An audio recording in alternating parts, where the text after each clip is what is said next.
One family's fight against deportation, finding teachers for Detroit public schools, and a special report on tiny homes in Detroit to help rebuild lives. Nolan and Stephen are here, and MiWeek starts right now. Did you know Roush Enterprises was selected by Google to assemble a test fleet of 100 prototype self-driving cars in 2015? It also produced the new Domino's delivery cars. And speaking of Domino's, Domino's sells well over 2 million pizzas per day around the world, and half of their sales are digital. These are just some of the ways Michigan's pioneers started out as small companies with big ideas. We are business leaders for Michigan. We are committed to making Michigan a top 10 state for jobs, personal income, and a healthy economy. Masco Corporation is proud to manufacture innovative and environmentally friendly products for the home. Delta faucets, Craft-made in Merillat cabinets, and Behr brand paints have all been designed with you in mind. Masco and its family of companies, serving Michigan communities since 1929. Funding for this program is provided by Delta Airlines. Keep climbing.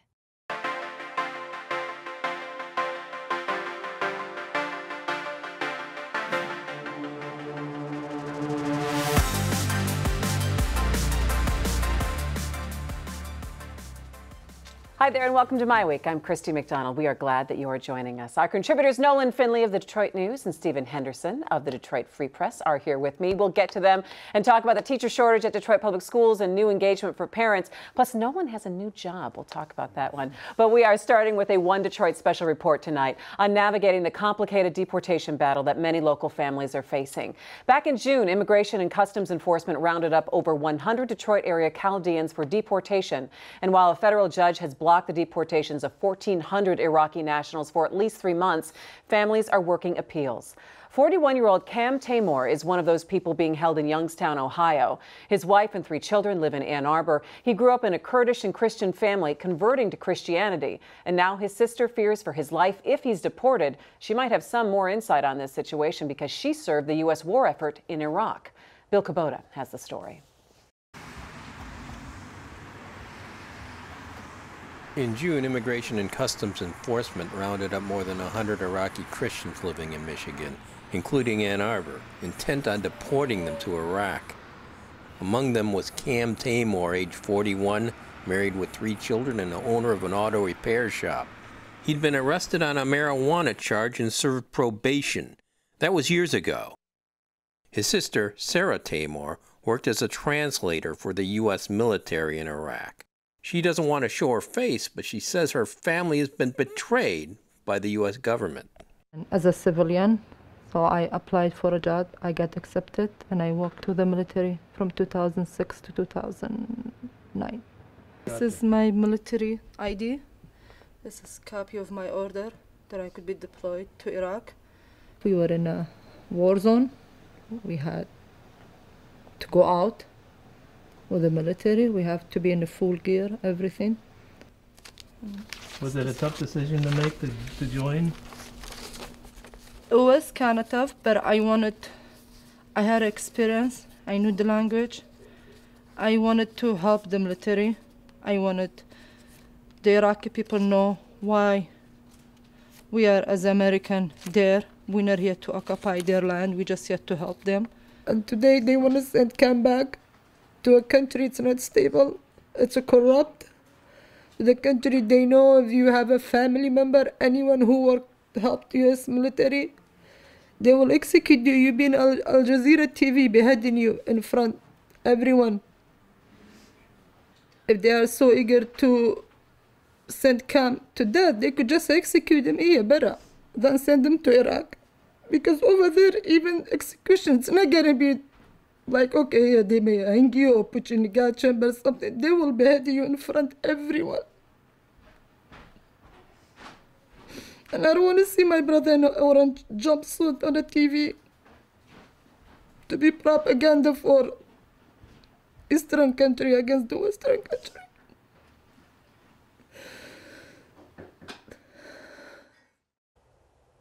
You know, earlier this month, Ann Arbor City Council unanimously passed a resolution urging Governor Rick Snyder to pardon Taymor and other Iraqi Christians of their crimes with the hopes that they might be released. Now, checking in on a family that we've been following, we introduced you a few weeks ago to the Daoud family from Warren. Their father is also being detained. Take a look. We heard Daoud talking to his wife Angela by phone from the detention center in Youngstown, Ohio. It's an emotional roller coaster. Yeah. You know, we're basically on death row. You know, that's how we all feel. ICE is trying to deport many Iraqi Christians, but we thought Daoud's story was different. He was born in Greece, coming to the U.S. as a child of Iraqi parents. We asked his lawyer, Russell Abrutin, how a non-Iraqi can be sent to a place he's never been. It appears that the government has secured permission from Iraq to send him there without any ties at all, not even ties from when he was born. Daoud's wife is a U.S. citizen, as is his son David. But since Daoud was convicted of drug-related crimes several years ago, he's been vulnerable for deportation under both Obama and Trump administrations. It turns out he missed a chance to become a citizen because his parents' divorce led to some unusual circumstances. Yanni's father became a naturalized U.S. citizen when Yanni was under 18. Under the law that's in effect today, Yanni would have automatically become a citizen. At the time, it required both parents to become naturalized citizens before the child turned 18. Just shows every circumstance is different. Daoud's parents' divorce came just after he turned 18, too late to file for citizenship. Meanwhile, an immigration judge has granted a motion to reopen his case with the hearing set for September 5th. And we are continuing to follow these stories of immigration and deportation. For all of our One Detroit reports, just head to our website, MiWeek.org. All right, moving on now and turning to the Detroit Public Schools Community District and a teacher shortage. According to the superintendent, they need to fill 243 K-5 positions and 97 special ed jobs. There are 85 pending hires and one more job fair next week. But guys, it's good to see you. I mean, these are really tough numbers, and that is not where the superintendent wanted to be starting off the school year. I'm going to start with you on this, Stephen, and looking at those numbers. Yeah, I mean, he's done what he could do in the time that he had, but this is not a problem that is new this year. This is a problem that's gone on for a long time in Detroit. It's about the way we treat teachers. It's about the way we value teachers. It's about the way we make sure that they get the things they need, not just the money, but also the resources in the classrooms. Talk to a Detroit teacher about how much money they spend out of their pockets just to make sure kids have what they want. It's tough duty, and people don't necessarily want to sign up for it. We've got to, if we want to make that number zero in the fall, in the future, we've got to come up with a better way to attract people to do it. You know, and you see these headlines like that, Nolan, and I can only put myself in the place of a parent's shoes looking at this saying, all right, my child is heading back to school here in the fall. Will they have a teacher in the classroom, or what will the situation be where all of a sudden maybe you do have 35 kids in a class now because they're trying to cover a base? Well, that's a vicious circle for Nikolai Vite as he tries to revive this district and he tries to repopulate the district. I mean, if you're a parent and you're looking at choices and you're seeing a charter school in the neighborhood or nearby, or a nearby suburban school district saying they have teachers, you know, my kid will be in a class with a teacher in front of it, it makes it harder to do the central thing he needs to do, and that's stabilize enrollment. At the same time, you know, hiring that many teachers in such a short time period works against the other goal of bringing quality teachers in the classroom. I mean, you don't have a whole lot of time now to sort out the really good teachers from the ones you'd rather probably not hire. You're going to hire them, they're going to get in the classrooms, get in a union, and now you're going to be stuck with them for the long term. And the reality is the worst teachers will stay longer than the better ones. It's just a horrible situation he faced. You know, I think what is also interesting that I saw this week as well is looking at reaching out to a lot of the parents in the district. They've made these, they're going to have these summits where they want parents to come in and give some feedback and what they'd like to see. Is that different from what we've seen in the past? No, I mean, they've actually made lots of efforts to get people to enroll their kids in schools, and that's just competing really with these charter schools, which run ads all through August. If you listen to Detroit radio, in the late summer, you hear constant ads about, hey, we're teaching Chinese this year, or hey, if you sign your kid up, we'll give you a laptop. And you know, that's reflective of the fact that one of the things we've done poorly in Detroit is we've created this culture of choice where parents believe they should be making a choice, a specific choice about schools, but we've created a culture of perpetual shoppers. So parents every year are looking at different options. It's really difficult to get to a place of stability, either in the public district or in the charter district, as long as those things go on. Well, you think about that upheaval for kids, you know, when you talk about what their comfort level is when they come for the first day of school, and even if they're coming back to the same school every year, there's always those little jitters in that adjustment that you have to do. And you think that a lot of these kids have maybe gone from school to school, or they've gone from a different point. You know, I've got 3 grandkids returning to school in a couple weeks. They already know who their teacher's going to be, you know, the ones in elementary school. They know who's going to be in front of them in the classroom. I think that's an essential thing. I think every kid should be able to go to school on the first day, and there's a teacher there who's going to be with him and her throughout that year, who's going to, you know, be sort of their focus of that education year. If you're going in and there's a substitute on day 1 and then another one, you know, the next week, the instability that creates right off the bat does not serve the learning process. Could they have done anything differently? In the time that Vidi had, no. I mean, I think he's only been here, what, 3-4 months at this point. Not even, 2 months. Early summer, I guess, he took the job.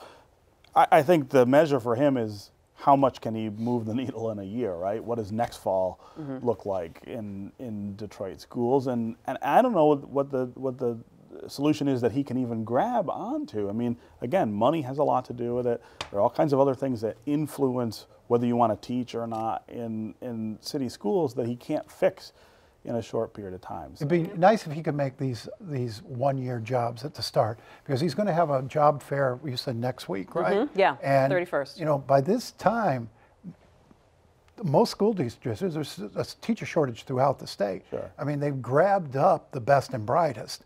You know, I'm worried about what's left at this point, and do you really want to give those people long-term jobs, or do you want to give them 1-year contracts, sort out, see what you can do in terms of bringing them along, and then go through a more deliberate process of getting really high-quality teachers in these schools. All right, we got a couple of headlines to look at. So I'm going to start with you, Nolan. What did you see this week? Well, you know, last night out at Grosse Pointe War Memorial, I moderated a panel discussion on this new Ken Burns Vietnam War series that's going to start airing on Channel 56 on DPTV September 17th. It's a 10-part series, and there were a lot of veterans in the audience and a lot of others, you know, from that era.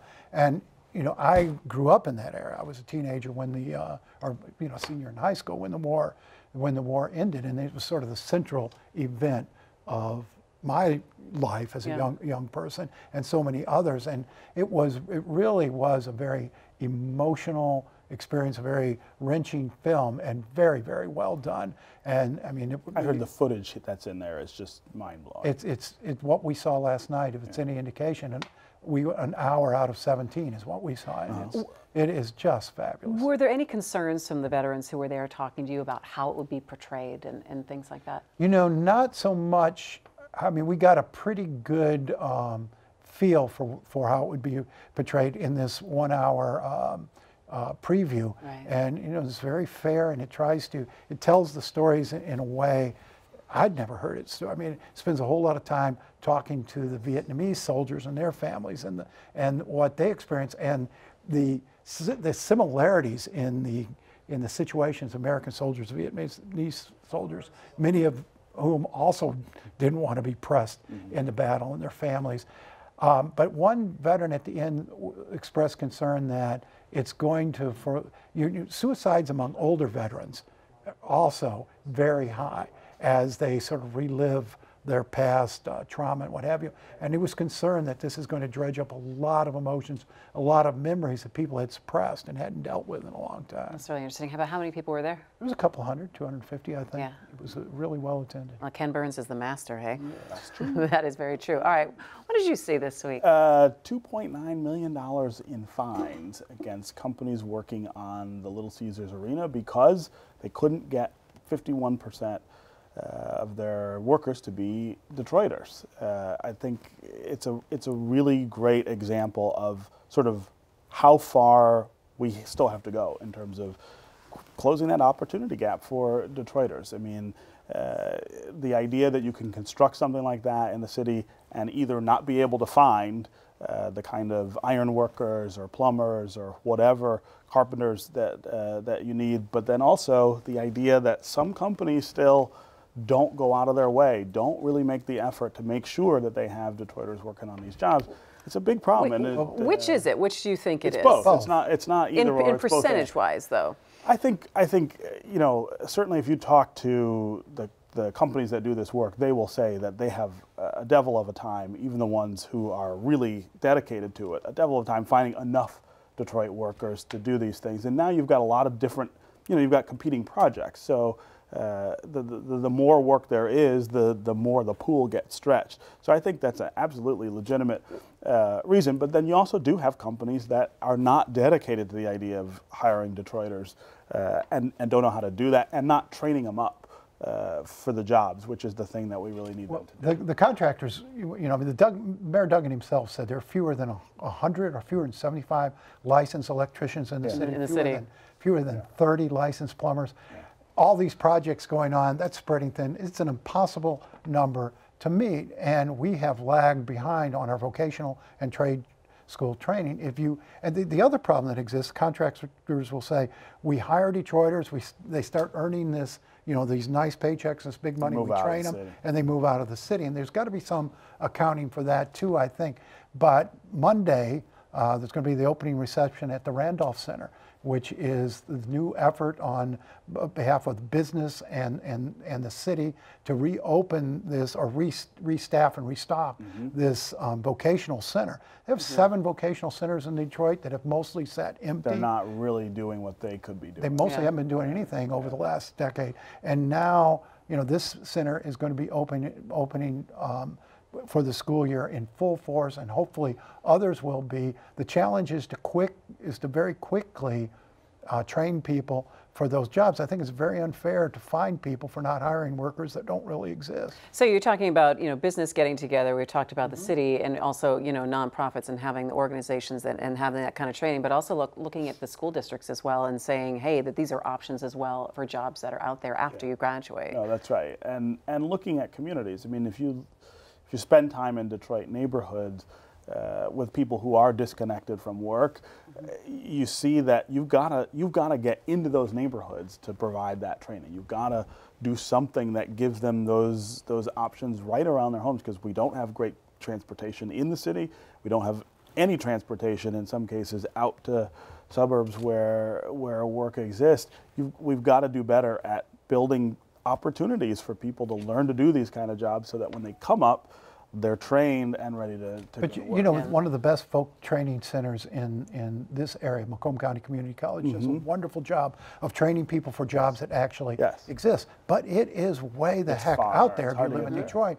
If we could get over our turf concerns and bring a piece of that college into the city to do the things it does out there, I think it would make a huge difference. Well, also, you're also talking about people who have to sacrifice maybe working to be able to take the time to do the training and pay for the training, and that can be prohibitive as well. So, you know, but a lot of people have faced that over the years and have pushed through it. I think getting over the transportation issue is a big hurdle. All right, a headline that I saw this week that I couldn't believe, I had to like rub my eyes like 3 times, it says, Finley to get radio show. I was like, wait, what? I did a spit take. I spit my coffee out, and I said, woke wait. up in the middle of the night too. What? So Nolan is going to be on the radio every day. Every morning. Every morning. So give us the specs. What's happening here at this table? Where's my radio show, for heaven's sakes?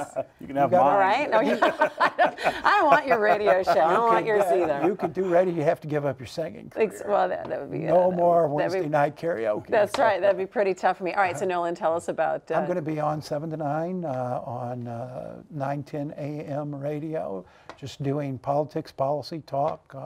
Whatever anybody wants to talk about, I'll be there. And it's not something I've done before, but have wanted to try, and I'm going to do it. What are your thoughts about that in terms of that you haven't done it before?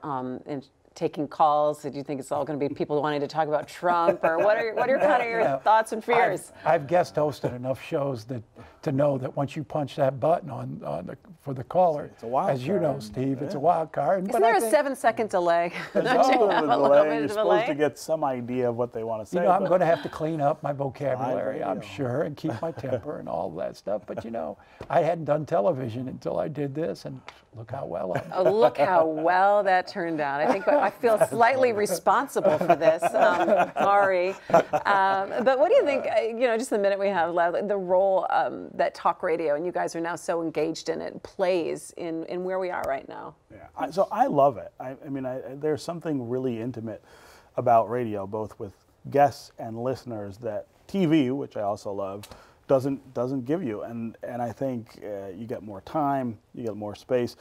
I think you're able to get to these spaces where people can actually talk to each other and not scream at each other. And I'm big on my show about saying, you know, you're not coming on here screaming at somebody or insulting somebody.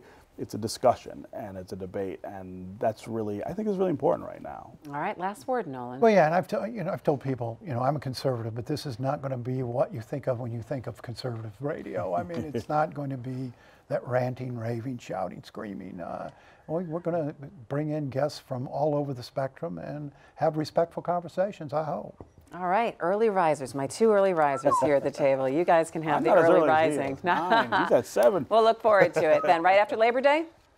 Tuesday the 5th, September Good stuff. 5th. All right, well, finally tonight, we've heard a lot about tiny houses when people want to downsize and live simply at less than 400 square feet. But new tiny homes in Detroit are giving homeless and low-income people the chance at home ownership. Here's Jeffrey Brown from the PBS NewsHour. They may be tiny, but they have lofty goals, putting roofs over the heads of people who never dreamed they could own a home. The idea for Detroit's tiny home project was born in an unlikely place, the floor of an old warehouse. People couldn't imagine what 300 square foot would look like when we first started. I couldn't. So we came out and measured it out and taped it out, and then thought, well, where would I put the sofa and my bed, and is this enough room? And we decided it would be. And now it is. All right. So this is our one of the studios. Studio meaning there's no bedroom. Correct. Yeah. Reverend Faith Fowler is a pastor and community activist working to create jobs and provide homes for the city's most needy. Some have large front porches, some have decks or patios in the back. All have a nice backyard so they could have a dog or a barbecue or just sit outside and listen to the traffic. Each of the 7 homes built so far has a kitchen, living room, washer-dryer, and bathroom. Several have separate bedrooms. Fowler's nonprofit Cass Community Social Services purchased 25 vacant lots from the city for $15,000. They're bright spots, literally, in a neighborhood with many vacant, crumbling houses next to one of Detroit's busy freeways. We wanted this to be a part of a larger neighborhood rather than being segregated or separated or isolated outside of a neighborhood. Yeah, because you drive around and much of this neighborhood is still very blighted, right? Often people are worried about gentrification. I'm not so concerned yet. Not an issue here, right? No. There hasn't been a new building in this neighborhood since 1974, and it was a garage. So you can imagine the excitement of seeing houses go up like a barn raising here as people are coming to watch and sometimes even offering to volunteer. A volunteer workforce built each home in about 5 weeks using donated goods and services. That kept the cost to around $40,000 to $50,000. The idea here is how to overcome something that many of us take for granted, how to buy your own home when you have few or no financial assets, and when the whole notion of owning a home seems impossible. For those living below the poverty line, and 40% of Detroit's residents do, Fowler says there are plenty of barriers to home ownership. They don't have enough money to get them through a crisis. So your car breaks down, or your hours get cut, or you get laid off, or somebody in your family gets sick. All of a sudden, you don't have enough financial security to get through it. And so all of a sudden, you're in a crisis that you may not recover from for years or decades to come. This gives people something that they own. Right. that they can have the pride of ownership, that they can have the dignity of using as a home even while they're renting, and ultimately something they can use as collateral if they have a crisis. The new inhabitants here will rent to own. They'll pay $1 a square foot in rent. They're also required to take monthly financial literacy classes and volunteer for the Neighborhood Watch. After 7 years, they'll own their homes. And there is built-in support nearby for people who do move in. Cass Community Social Services has a bike borrowing service for people to get around. There are jobs at Green Industries for people entering the workforce. 122 people have applied to live in the tiny homes, and they should announce soon the 7 who have been chosen. 18 more tiny homes are being built. That'll do it for My Week. Thanks so much for joining us. Make sure you join us next Thursday for an all-new show. We'll be talking education in the state of Michigan just days before the kids head back to school. Make sure you join us. Until then, I'm Christy McDonald. We'll see you next time.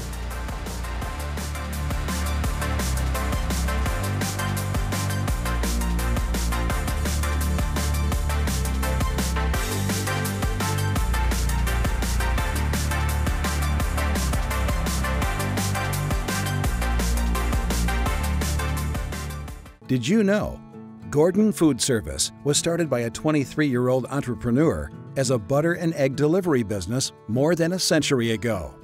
In 1948, school teacher Gerard Wendell Hayworth borrowed $10,000 from his parents to start a woodworking operation in his family's garage. It's now Hayworth Incorporated. These are just some of the ways Michigan's pioneers started out as small companies with big ideas. We are business leaders for Michigan. We are committed to making Michigan a top 10 state for jobs, personal income, and a healthy economy. Masco Corporation is proud to manufacture innovative and environmentally friendly products for the home. Delta faucets, craft-made in Merillat cabinets, and Behr brand paints have all been designed with you in mind. Masco and its family of companies, serving Michigan communities since 1929. Funding for this program is provided by Delta Airlines. Keep climbing.